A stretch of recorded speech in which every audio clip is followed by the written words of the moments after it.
5 seconds. Start.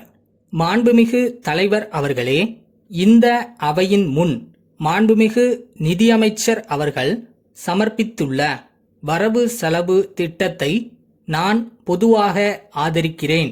இதில் பல அபிவிருத்தி திட்டங்கள் சேர்க்கப்பட்டிருப்பது குறிப்பிடத்தக்கது.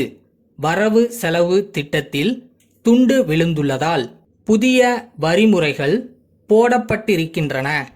நிலவரி உயர்வு சிறு விவசாயிகளையும் வறண்ட பகுதிகளையும் பாதிப்பதாக இருக்கிறது. இதை மாண்புமிகு நிதியமைச்சருடைய கவனத்திற்கு கொண்டு வருகிறேன். பொதுவாக விவசாயிகளுடைய உற்பத்தி பொருள்களின் விலை இறங்குமுகமாகவும் விவசாயிகள் வாங்கக்கூடிய இதர பொருள்கள் விலை ஏறுமுகமாகவும் இருக்கிறது. இதை சமநிலைப்படுத்த வேண்டியது அவசியம். அரசின் கடமைகளில் இதுவும் ஒன்று ஆகும் என்பதை தெரிவித்துக் கொள்கிறேன். விவசாயிகளுடைய கடன் வசதிக்கு திட்டவட்டமான ஏற்பாடு அவசியமாகும் என்பதை இந்த நேரத்தில் வற்புறுத்துகிறேன். விவசாயிகள் கடனை திருப்பிச் செலுத்துவதை தள்ளிப்போடும் சட்ட முன்வடிவால் ஏற்பட்ட நிலைமையை அரசு கவனிக்க வேண்டுமென கேட்டுக்கொள்கிறேன். விவசாய பொருளாதார நிலை மோசமானால் விவசாயிகளின் நிலைமை விபரீதமாகும் என்பதை அரசின் கவனத்திற்கு கொண்டு வருகிறேன்.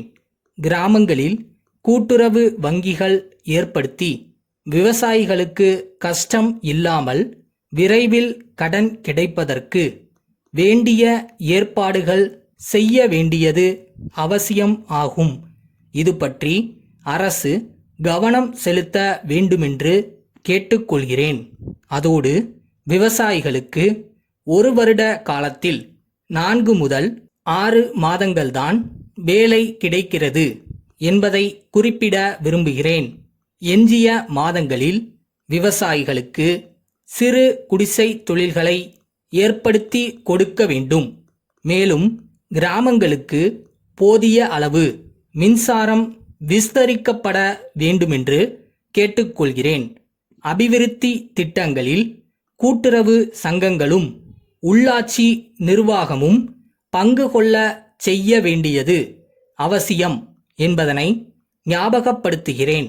அப்படி செய்தால்தான் அந்த திட்டங்கள் வெற்றிகரமாக நிறைவேறும் என்பது என் கருத்து. விற்பனை வரியால் கூட்டுறவு பண்டகசாலைகள் பாதிக்கப்படுகின்றன. பெரிய வியாபாரிகள் விற்பனை வரியிலிருந்து தப்புவதற்கு பல முறைகளை கையாளுகிறார்கள். இந்த முறையை கூட்டுறவு பண்டகசாலைகள் கையாள முடியாது என்பதை அரசினுடைய கவனத்திற்கு கொண்டு வருகிறேன். ஆகையால் கூட்டுறவு பண்டகசாலைகளுக்கும் கூட்டுறவு நெசவாளர் உற்பத்தி விற்பனை சங்கங்களுக்கும் விற்பனை வரியிலிருந்து விலக்கு அளிக்க வேண்டும் என்று கேட்டுக்கொள்கிறேன். தேசிய அபிவிருத்தி திட்டத்தின் கீழ் போடப்பட்டுள்ள சாலைகள் பராமரிப்பின்றி சீரழிந்து வருகின்றன. இந்த சாலைகளின் பராமரிப்பை உள்ளாட்சி நிர்வாகம் மேற்கொள்ள வேண்டும் அல்லது அரசு எடுத்து வேறு ஏற்பாடு செய்ய வேண்டும். தேசிய விஸ்தரிப்பு திட்ட வட்டாரத்தில் சாலைகள் போடுவதற்கு கஷ்டமாக இருப்பதால் சில விதிகளை அரசு வகுக்க வேண்டுமென்று கேட்டுக்கொள்கிறேன். ஒரு அமைப்பை ஏற்படுத்தினால் அது அழியாமல் பாதுகாக்க வேண்டும். மும்பை சிவாஜி கூட்டமைப்பிலிருந்து கொல்கத்தா துர்கா கூட்டமைப்பிற்கு எழுதும் கடிதம். அன்புடையீர், நாங்கள் குளிர்பதன பெட்டி தயாரிப்பிலும் விற்பனையிலும் நீண்ட காலமாக ஈடுபட்டிருப்பது தங்களுக்கு நன்கு தெரியும். இப்பொழுது சில இயந்திர நுட்பங்களின் மூலம் இந்த பெட்டிகள் கூடுதல் பயன் அளிக்கும் வகையில் சில மாற்றங்கள் செய்திருக்கிறோம். இதில் பனிக்கட்டி உறையாதபடியும் அமைத்துள்ளோம்.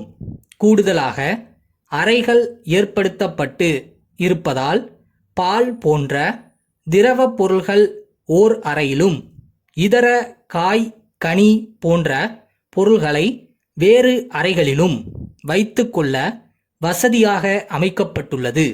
இதை பார்வையிட்டவர்கள் இதை விரும்பி வாங்க உற்சாகத்துடன் இருக்கிறார்கள். வாடிக்கையாளர்களுடைய வசதியை கருத்தில் கொண்டு தற்காலிகமாக இவற்றை சலுகை விலையில் விற்க முடிவு செய்துள்ளோம். காலம் கடந்தால் விலையை ஏற்றக்கூடிய வாய்ப்பு உள்ளது. ஆகையால் இவை விரைவில் விற்பனை ஆகும் என்ற நம்பிக்கை எங்களுக்கு ஏற்பட்டுள்ளது. உங்கள் பகுதியில் இந்த புதிய பொருளுக்கு அமோகமான வரவேற்பு இருக்கும் என்று தோன்றுகிறது. உங்கள் தேவைகளை தெரிவித்தால் நாங்கள் அதை கூடிய விரைவில் பூர்த்தி செய்ய முயற்சிப்போம். தங்கள் நம்பிக்கையுள்ள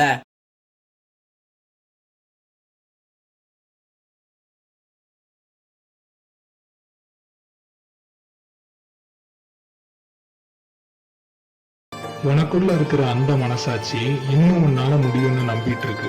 அதை நீ ஏமாத்த போறியா?